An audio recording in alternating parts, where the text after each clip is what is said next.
महोदया ने कहा है, हमें जानना यह चाहिए कि ये एफडीआई है या ये हवाला का पैसा है जो कि मॉरिशस रूट में भारत में दोबारा आया है। ये असली प्रश्न है। देखिए, अभी तक राजीव जी हम लोग ये समझते थे कि देश की जो सामाजिक संरचना है उसको पिछले 9 साल में तोड़ा गया है। हम ये मानते थे कि धार्मिक विद्वेष से हिंदू मुसलमान के बीच में बंटवारा करा के देश को कमजोर किया जा रहा है इस टुकड़े टुकड़े गैंग द्वारा। अब ये एक प्रश्न चिन्ह बहुत बड़ा लग गया है कि क्या सामाजिक समरसता को तोड़ने के साथ साथ देश की आर्थिक व्यवस्था को तोड़ने का भी कुचक्र चल रहा है। क्योंकि मेरा यह स्पष्ट मानना है कि वो देश कभी भी उन्नति नहीं कर सकता जहां सामाजिक समरसता ना हो, और वो देश कभी भी विश्वगुरु नहीं बन सकता जहां पे आर्थिक उन्नति ना हो। तो ये कुचक्र में हम फंसते जा रहे हैं। देखिए, वास्तविकता में आप देखिए, अगर कोई अडानी जी, अभी हम ये नहीं कह रहे हैं कि हिंडनबर्ग की रिपोर्ट सही है, जो आरोप उसने लगाए हैं वो सही हैं। हम ये भी नहीं कह रहे हैं कि अडानी जी जो कह रहे हैं वो सही है और अडानी जी ने जवाब दिया है वो सही है। हम केवल ये जानना चाहते हैं कि अगर अडानी जी का पक्ष मजबूत है, अगर अडानी जी ने कोई कानून का उल्लंघन नहीं किया है, अगर अडानी जी ने कोई प्रक्रिया का उल्लंघन नहीं किया है, तो तुरंत जांच की आवश्यकता क्यों नहीं है। अगर अडानी जी की जगह कोई सत्यनिष्ठ आदमी होता तो वो ये कहता कि मेरा नार्को टेस्ट करा लो, मेरे भाइयों का नार्को टेस्ट करा लो, मेरे अधिकारियों का नार्को टेस्ट करा लो, क्योंकि मैंने कोई गलत काम किया ही नहीं है, क्योंकि मैंने भारत माता को मजबूत करने के लिए ये सारे काम किए हैं और मेरे अंदर कोई मैल नहीं है, मेरे अंदर कोई पाप नहीं है। नार्को टेस्ट करा लो, सब साफ हो जाएगा। उधर हिंडनबर्ग के जो अधिकारी हैं उनका भी नार्को टेस्ट करा लो। तो जांच से क्यों बचना चाह रहे हैं? क्योंकि देखिए, देश की प्रतिष्ठा अगर दांव पे लगी हुई है, अगर अंतर्राष्ट्रीय जगत में प्रश्न चिन्ह खड़ा हो गया है, भारत के एस्टेब्लिशमेंट्स और इंस्टीट्यूशंस के बारे में प्रश्न चिन्ह खड़ा हो गया है, तो जांच से क्यों बच रहे हैं? जेपीसी से क्यों बच रहे हैं? ये तो अडानी जी को खुद प्रपोज करना चाहिए, मोदी जी को कहना चाहिए कि साहब जेपीसी करा लीजिए, और जेपीसी से कहिए कि 1 महीने, क्योंकि जेपीसी की आवश्यकता इसलिए है, ईडी का अपना कार्य क्षेत्र है, सीबीआई का अपना कार्य क्षेत्र है, सेबी का अपना कार्य क्षेत्र है, लेकिन जो जेपीसी है वो सारे अधिकारियों को और सबको बुलाकर जांच को कंप्लीट कर सकती है।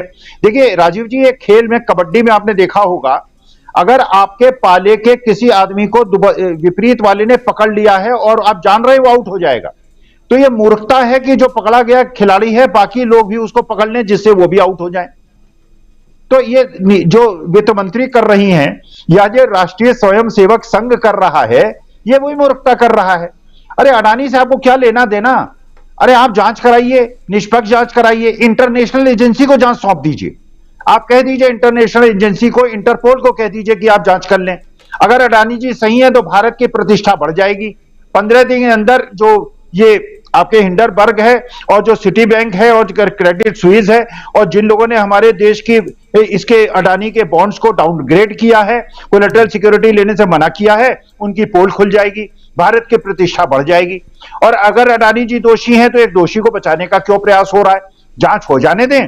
अडानी जी दोषी है तो जेल चले जाएं और बाकी कंपनियां ठीक ठाक काम करती रहें और देश की अर्थव्यवस्था पे कोई प्रश्न न पूछा जाए। तो वास्तविकता में यह है कि आप सच्चाई से को छुपाना क्यों चाहते हैं? तो देखिए, ये अचानक अपने आप जो राहुल, देखिए मैनेजरियल साइंस में सबसे बड़ी बात यह होती है कि एंटिसिपेशन ऑफ फ्यूचर। वो मैनेजर सबसे ज्यादा सक्षम माना जाता है, सबसे ज्यादा कुशल माना जाता है जो भविष्य की घटनाओं का पूर्वानुमान लगा सके। ये तो 6ठी क्लास का बच्चा भी बता सकता है कि पास्ट में क्या हुआ, ये 6ठी क्लास का बच्चा भी बता सकता है आज क्या हो रहा है। असली जो विज्ञान है, असली ज्ञान जो है वो तो यह है कि भविष्य में जो होने वाला है उसका अंदाजा लगा के आप उसके हिसाब से अपनी रणनीति बना लीजिए लें।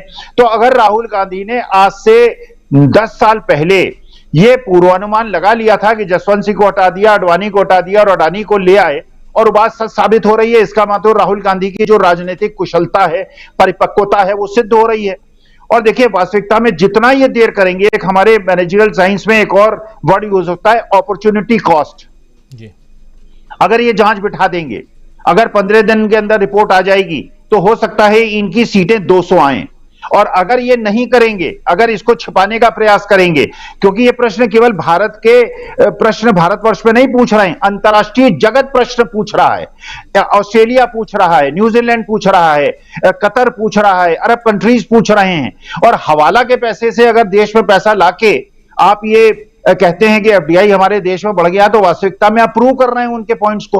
अगर ये वास्तविकता में पैसा जो है एफडीआई का पैसा है, फॉरेन इंस्टीट्यूशन इन्वेस्टर्स का पैसा है, तो कोई परेशानी की बात नहीं, जांच में क्लियर हो जाएगा। तो जांच से क्यों बच रहे हैं राजीव जी? जांच से बचने का मतलब यह है कि कुछ ना कुछ दाल में काला है, बल्कि मुझे लगता है पूरी दाल काली है। अडानी जी को बचाने के चक्कर में राष्ट्रीय स्वयंसेवक संघ भी एक्सपोज हो जाएगा, वित्त मंत्री भी एक्सपोज हो जाएंगी, और सब सेबी भी एक्सपोज हो जाएगा, सबको परेशानी हो जाएगी। तो ये राष्ट्र हित में है, ये इन इंस्टीट्यूशन के हित में है कि राहुल गांधी ने जो कहा वो सिद्ध ना हो जाए कि इंस्टीट्यूशन को इन्होंने अपनी जेब में रखा है। तुरंत जांच बिठाएं, 15 दिन के अंदर एक व्हाइट पेपर लाएं और ये कहें कि अडानी दोषी